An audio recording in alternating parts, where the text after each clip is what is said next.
She's still laughing.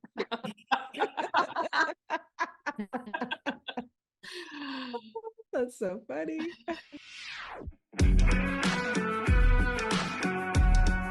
Welcome to 5 Lemons Left.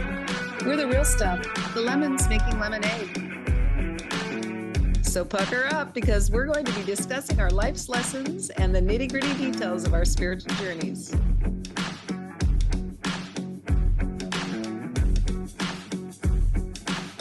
Hey y'all, I'm Amanda. And I'm Drusilla. I'm Melissa. Hello, this is Morgan. And I'm Penny. Welcome to our podcast today.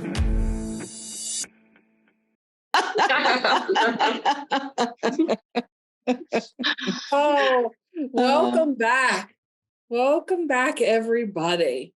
Last week, we were talking about setting healthy boundaries, self-love, non-judgment, and we wanted to carry it over to this episode. Like, really, what are our preferences versus our judgments?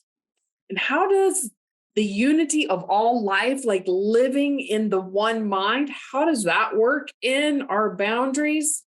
And how do we stop judging people when we feel they're crossing our boundaries? Like, and how does all that work on this spiritual path?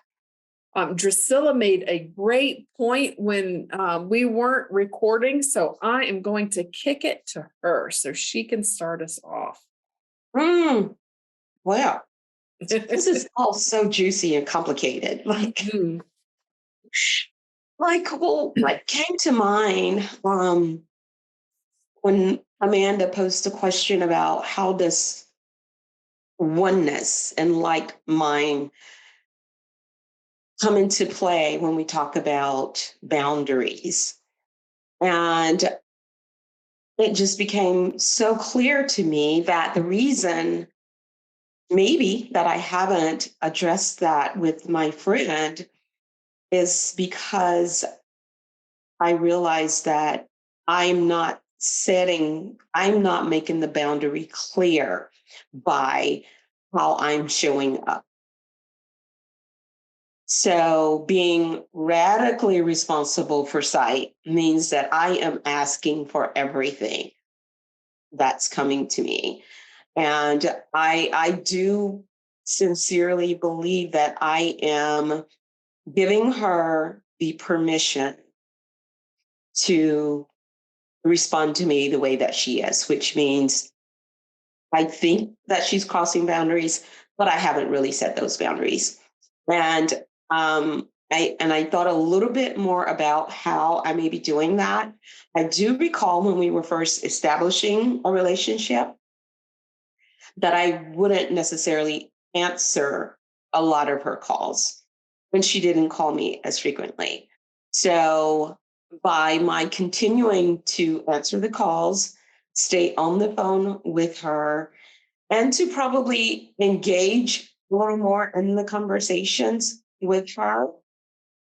And instead of holding her presence of wholeness and completeness in my mind when I'm speaking with her, is how I'm giving her permission to show up the way that she is in my life. So to recap, for those listeners who didn't listen to the previous podcast, in boundaries, Drusilla was talking about, we were all talking about friendships.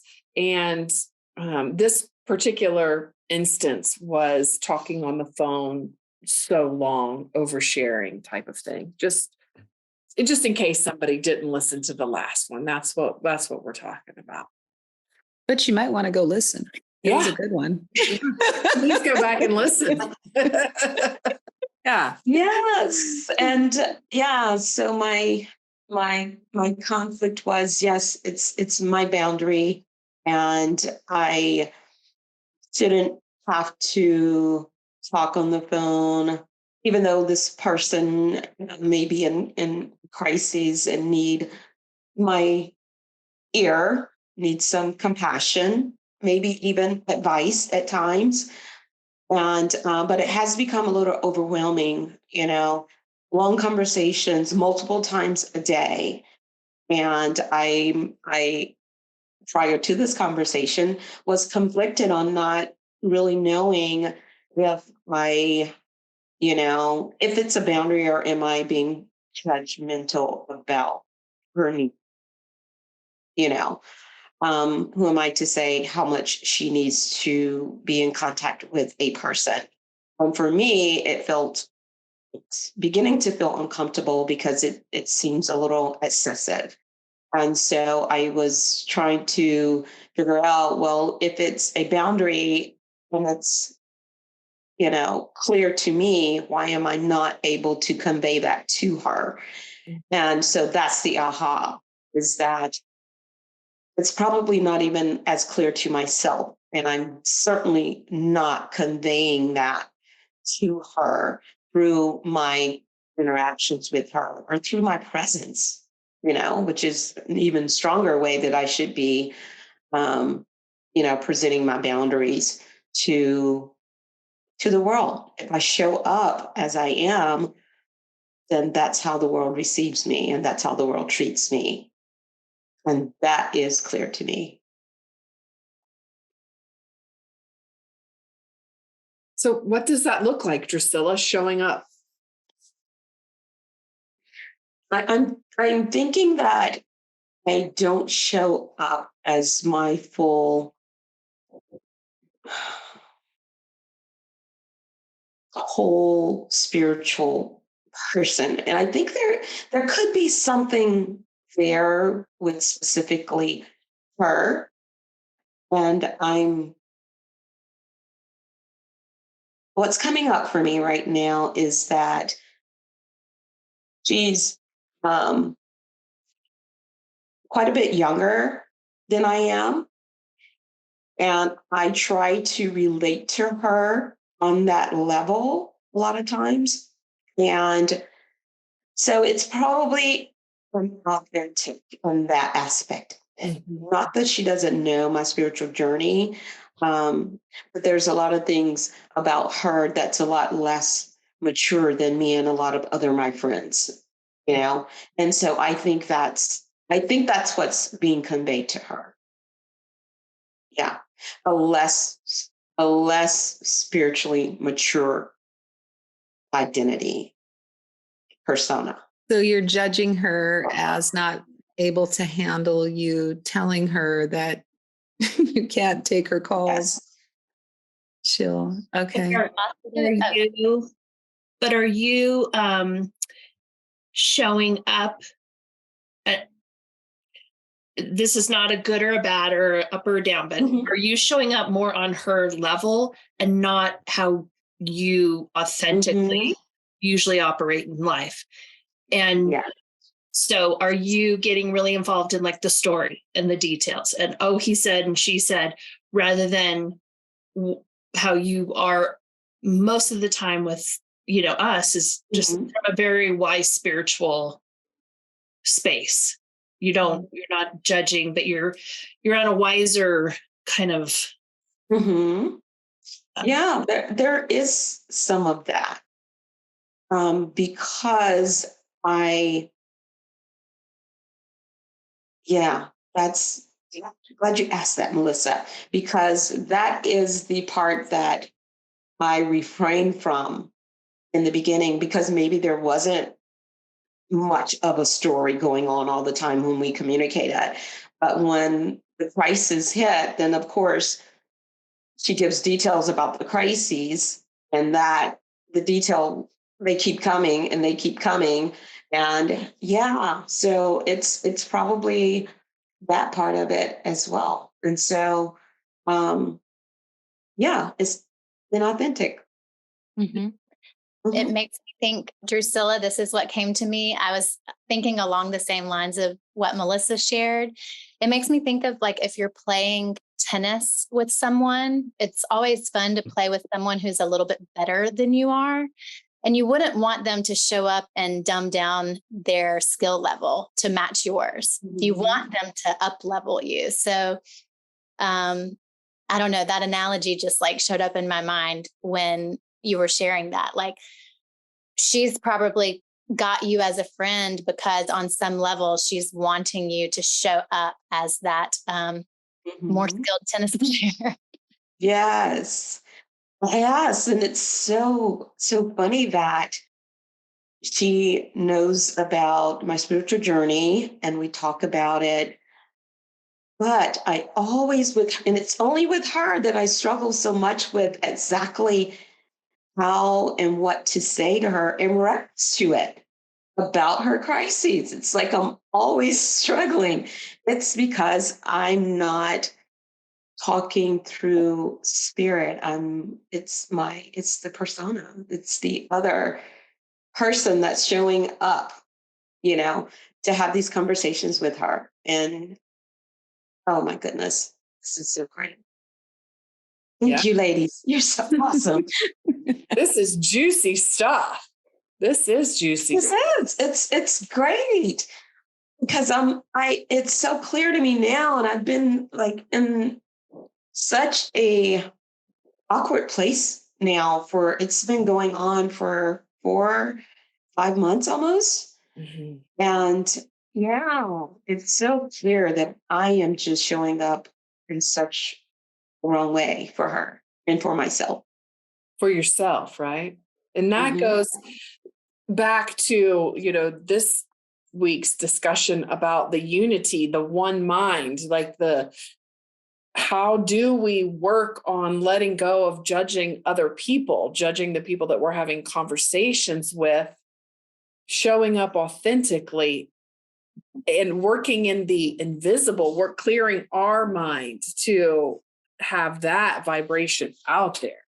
That is a big deal.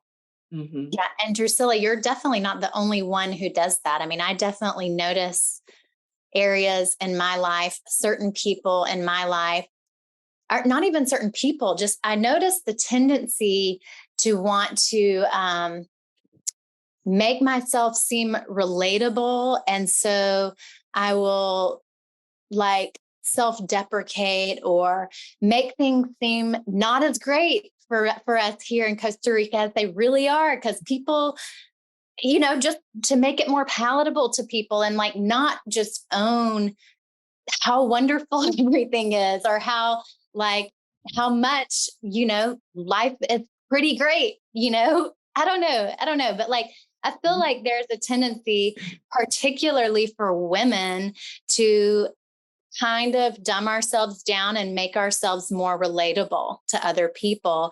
And we shy away from just owning our power, owning our glory, owning right where we really are. Like, we don't want to shine too bright for others. And so I think what you're describing to me sounds like some kind of a version of that. And I certainly do that sometimes. Yeah, definitely. And I am so glad to be going on vacation so I can have 10 days to get it together. Yeah, international vacation. You're like, I can't call you, can't talk. No Wi-Fi right now. Oh my God, yeah. I can't hear you. All right. Well, so here's a little kick in the pants. What is it if we are all in this one mind? Like, so what is it that we're getting out of it? So what are we reflecting out to the world? Like, what are we seeing? Kind of like Abraham Hicks talks about the vibration that we're putting out, that we're getting back. Like, so how do we heal this conflict? I know I've said this before, but like, how do we heal the conflict in our minds so like these patterns don't keep showing up? Anybody got an answer for that? Practice. It's another analogy. It goes back to like the analogy of the chiropractic adjustment. Like, your body wants to go back to it out of alignment. And so you have to go back to the chiropractor 2, 3, 4, 5 times for the alignment to stick. So it's, practicing getting into alignment and repeating as often as necessary until it sticks. But Penny or Melissa? So for me, I think it's about really uncovering the false beliefs the meaning that I've made of things and the false beliefs that I've been operating under, because as I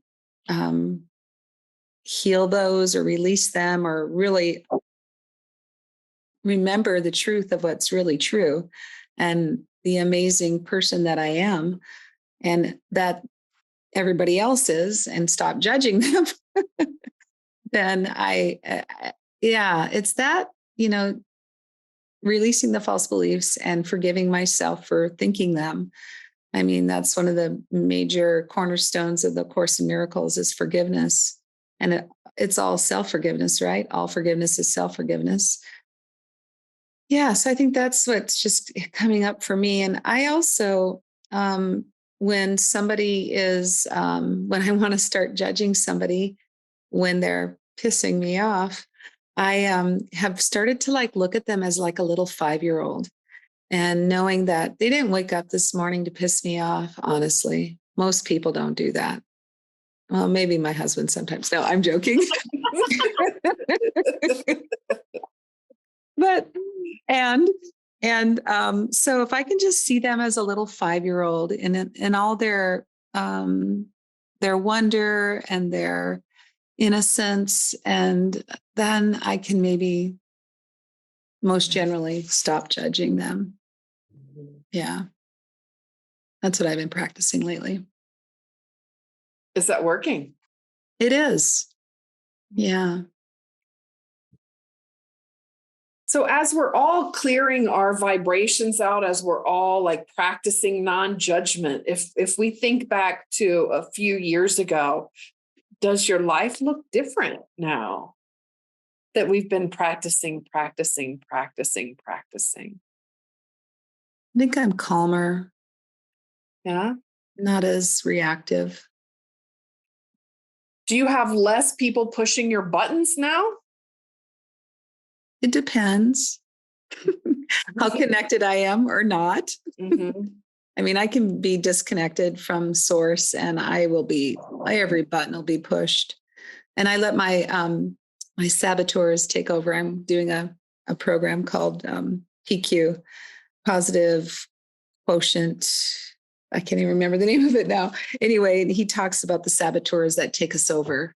And so I'm really working on staying in the sage, the wise one, like we were talking, Drusilla is. I want to stay in my sageness too. Yeah. Thank you, Penny. Melissa? How about you, Melissa? Yeah. I would say that, I have definitely way more peace than I used to have. And I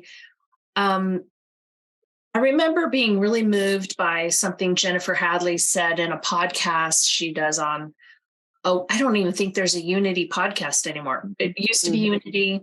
I think she's going to take it over and publish her own podcast, but that's a side note.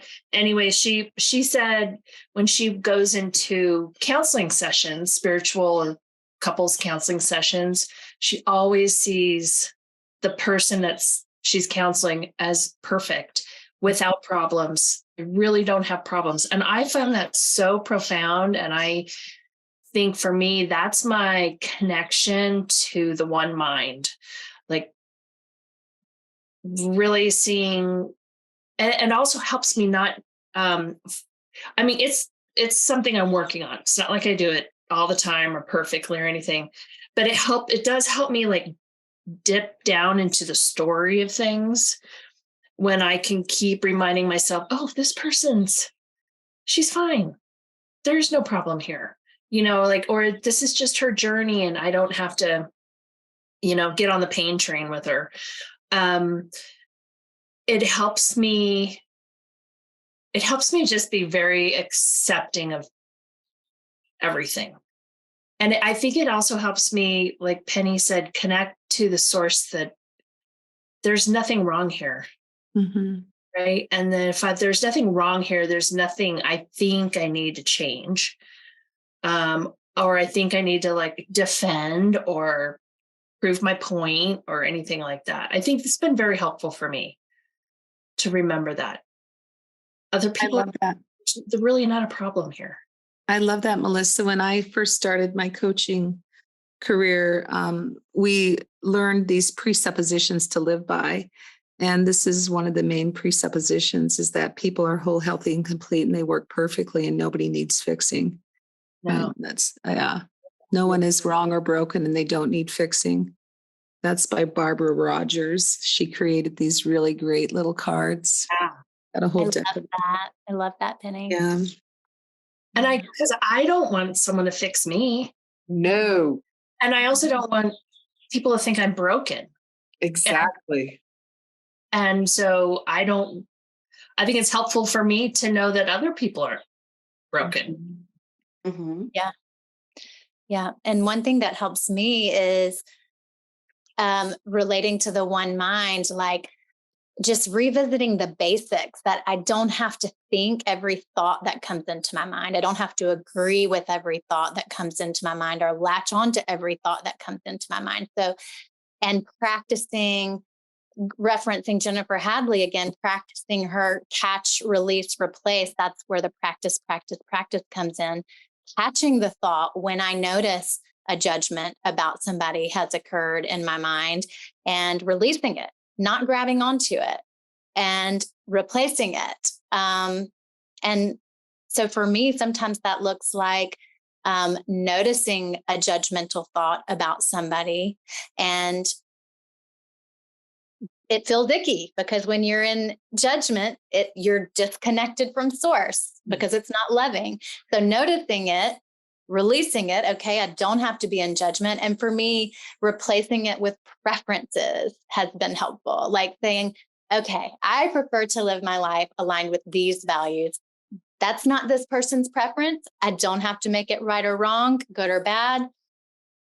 And I don't have to invite them into my inner circle. You know what I mean? But I don't have to judge it. So that's one way the one mind comes into play for me, is these thoughts just belong to the consciousness, and they're just out there floating in the stream, and they flow through my mind, and I can let them keep on flowing. One way that one thing that I'm working with is, if I love what you're saying, Morgan, about like, you don't have to latch onto these thoughts, catch, release, replace. I love that. And I've also noticed that some of them are really sticky, really, really sticky. Yep. And in those cases, what I'm working with now is looking at it. Okay, so I'm seeing this in my life. This situation keeps repeating itself. It may look different, but the theme of it is the same over and over again. And I'm taking responsibility for it. Okay, so where am I presenting the same thing in my life? Like, how am I tuning into this particular vibration and clearing that out? I know we've talked about here Ho'oponopono, just radical forgiveness, like going back to the root cause and clearing it out. So like, even if someone is showing up in a way that I don't like, looking at that, like, oh, where have I behaved similarly? You got it. And work on it that way, and take responsibility to let that go. Let that go. That's how I've been working with it, clearing it out. And you never know who your teachers are. Right. Yes. Mm-hmm. I Yes, do a do. little It's bit of, everybody. yes. I think I do a little bit of everything, y'all. You've named everything. And, um, more lately, Ho'oponopono has been very near and dear to me. And I can't even explain why, but I have just been walking around. Like, I went to Stone Mountain, which is one of my favorite places to walk. It's a 5 miles around and 3 miles up and down. And one Saturday, I just decided everyone I saw, I was just going to say, I'm sorry, I love you. And it so elevated my vibration. Mhm. And, it's just, I think for me, it's different things that come up at different points in my life. Um, I realized, like, for example, what you said, Melissa, earlier about just lost it. What did you say was your best method? Just seeing people as perfect, others as Yes, without yes, yes. Yes. So that worked so well with me specifically for my husband. Mhm. And I think it was because Jennifer mentioned that to me and a couple of conversations we had about marriage. And but for some reason, I feel like it's because of an expansion that's happening with me that I need to expand my reach of, just embracing love, giving love, and shining my light. And so that was how I just chose to do it more recently. And then it became so natural that I've just been doing it just randomly all day. Mhm. And it just feels so wonderful. Definitely a great way to raise my vibration for sure. Do you want to recap what Ho'oponopono is? I know we've talked about it on other episodes, but just in case people are just tuning in for the first time. Yes, for sure. So basically, there's different iterations of it from what I understand, but it's I think it's rooted and based out of a Hawaiian, Yeah. you know, what do you want to call it? Ritual. And so the iteration that I use is you're basically clearing up any karma related to your relationship with that person, your connection with that person or thing. You could do it about something you created, something you wrote, or anything in general. So it's clearing up any karma, any feelings you have towards it. So basically, I would just say, I'm sorry, please forgive me, I love you, and just repeat that. And so it's basically just like who mentioned sage, just like a sage, but it's verbal, And I do burn sage in the house too. I love it. And so it's to clear up any karma, any energies Mhm. that you have around that person or that thing. So, an example would be if you are like viewing somebody else's life, like they're getting life wrong, to release that from your vibration. So, if somebody has trash in their yard and you're judging that as wrong, is to get to a point where you're just, it's okay that Mhm. wherever this person is in their life is okay. Whatever journey that they're on is okay. And anywhere in my mind that I'm holding on to trash, right? Like, what about all the stuff I have in my closet that I'm holding on to, looking at it like that. And just really, thank you for showing me the problem. Thank you for showing me this trash. Mhm. Yes, I forgive myself for all the trash that I have in my life, in my mind. I'm Yes. sorry. I love And I you. think the basis of it is that every conflict, every challenge, everything that we think is a concern to us, is basically a memory replaying itself and showing up to be healed. And so this is just an opportunity, without doing it through pain or trauma, is to just clear it, clear everything as you approach it, clear the room when you walk into it, of its history, of its drama, or whatever is associated with it. Yeah, to restore it to its natural state. Yes. It's a forgiveness practice, and that's one definition of forgiveness. I don't remember where it comes from. In the Ho'oponopono practice, they call it the 0 point, and that's the name of the book by Hewlin. I don't know. Joe Vitale and Dr. Hewlin. Yeah, and Dr. Hewlin. Yeah. Zero limits. Zero limits. And like getting to that point of peace is the 0 point. Which goes back to the one mind. The one mind. Just our part of the one mind.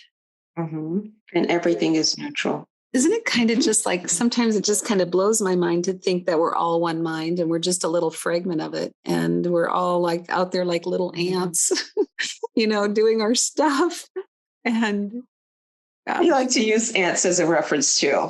Because in my mind, I'm like, okay, let's make this a visual. Like, how can I really visualize this? Or maybe it's bees, because the bees all work under one common purpose. I guess ants do the same thing too, I was just cells of a body. We're all just cells of a body. Yeah. It's just kind of interesting. Well, and we think about that, like we have every little cell in our body. Yeah. It's just kind of mind blowing when I think about that sometimes, just to really comprehend what that means and how it all works. I don't know. We went deep on this one. We went deep on this episode, right? But isn't that the point? Contemplating that one mind, having our mind blown to get back to that still place that allowed, like it's like hitting the reset button. Yes. Which is the essence of everything we talk about, is to get there. It is the purpose. Yeah. What a perfect way to wrap up this episode. It went by quickly. Thank you so much. It did. Yeah. So any final thoughts before Morgan wraps us up?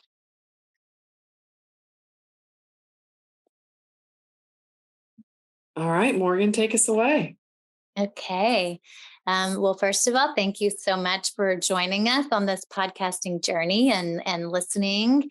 And please visit our website, 5lemonslaughing.com.